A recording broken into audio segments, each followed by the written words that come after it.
6 long years ago, I made a video talking about some of my strange habits. And for the record, yes, I still do literally all the things mentioned in that video.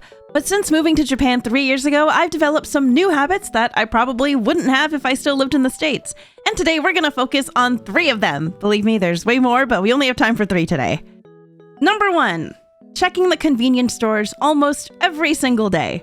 I always find it funny when I come across those eating only Japanese convenience store food for 24 hours challenge videos, because eating convenient food for 24 hours, that's not a challenge, that's a regular Tuesday when I'm too lazy to actually make anything at home. But those videos are still so much fun to watch, because not only are the convenience stores here a reliable source for all your onigiri, sandwiches, fried chicken, and gummy candies, but they're also the kings of scarcity marketing, so you're always bound to find something new. It feels like every other day there's some new cross-promotional food item, or new seasonal ice cream flavor, or new drinks to stock your fridge with, and they are always being cycled out. One day, you might taste the most delicious snack you've ever had in your life, and the next, it'll be off the shelves. Wow, Kirin Gogo no Kocha strawberry tea, you're one of the most delicious bottled teas I've ever had, and I just really appreciate that you're always waiting in the fridge aisle whenever I have a long day. Whoop. Looks like that's about all the time I have. Gotta bounce, Toots. What? Yeah, spring is ending, so, I gotta leave to make room for my buddy Lemon Tea. But I don't want lemon tea! I want you! Will I ever see you again? Probably not. So I've just been conditioned to check the konbini every other day in search of my next snack fixation, and then eating it every day until I'm sick of it so I won't be sad when it's gone. Just to give you an idea of how these items can vary, I got this bag of just all limited time items from 7-Eleven. We have 2 pasta salads, one with pork ham, cheese, and vegetables, and one with chicken, mushrooms, and vegetables. A super cute hachiware mochi set from the Chikawa 7-Eleven collab, a bag of crunchy dark chocolate pieces with dried strawberries, and this 3D mango ice cream popsicle. Give it like a week or 2 and most of these won't be stocked anymore. Number 2, using a sun umbrella. Since I get around by using public transportation and walking now, I use umbrellas a lot more often for both rainy and sunny weather. Umbrellas here come in all sorts of styles and designs, and I've collected a few favorites, like this aquarium-themed rain umbrella, this flower-shaped rain umbrella, and my personal favorite, this Cardcaptor Sakura branded sun umbrella. A sun umbrella is an absolute must during the scorchingly hot and sunny summer days here, especially if you're like me and you have super sensitive skin and need all the extra protection you can get. So, over the summer, when I visited the States and made plans to go to Disneyland with some friends, I made sure to equip my sun umbrella. But as soon as we entered the park, I started feeling really out of place, because in the massive sea of park goers, I was the only one carrying around an umbrella.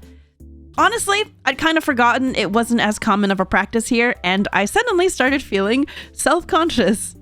Am I directing too much attention to myself with this? Do I come off like really prissy? Am I giving off Asian grandma energy? Why does nobody here care about their skin? It's 90 degrees and we're in California, hello?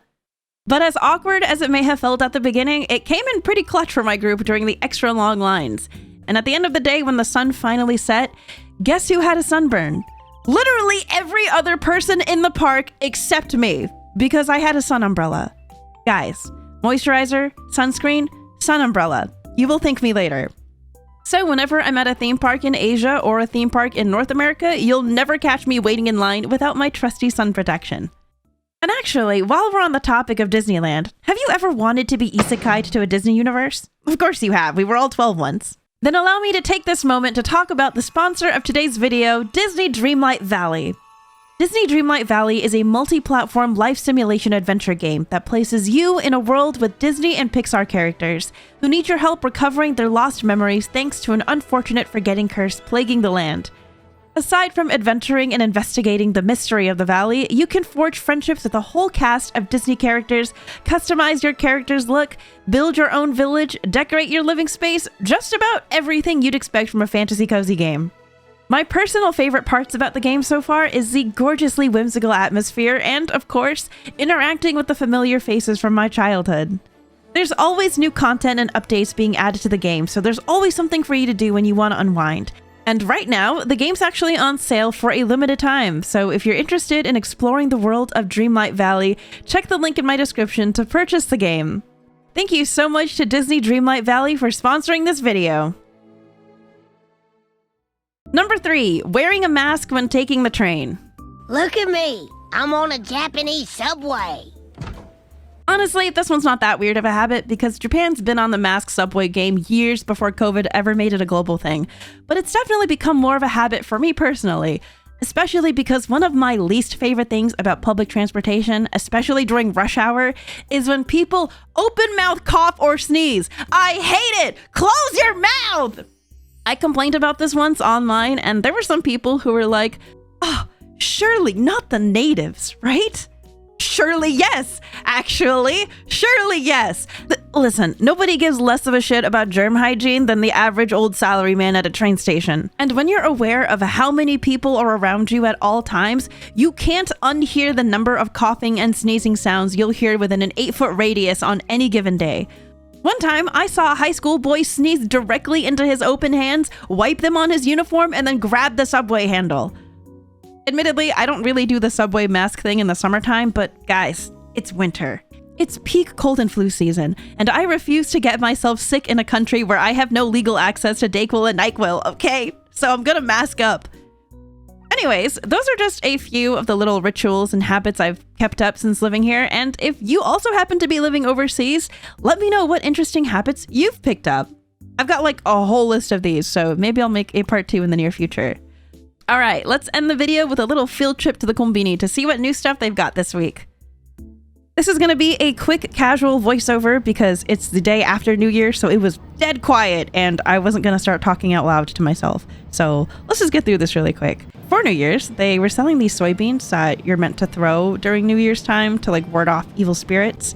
And then also for New Year's, they had this horse and snake-shaped fish cake because the snake is passing the baton off to the year of the horse. I thought that was so cute.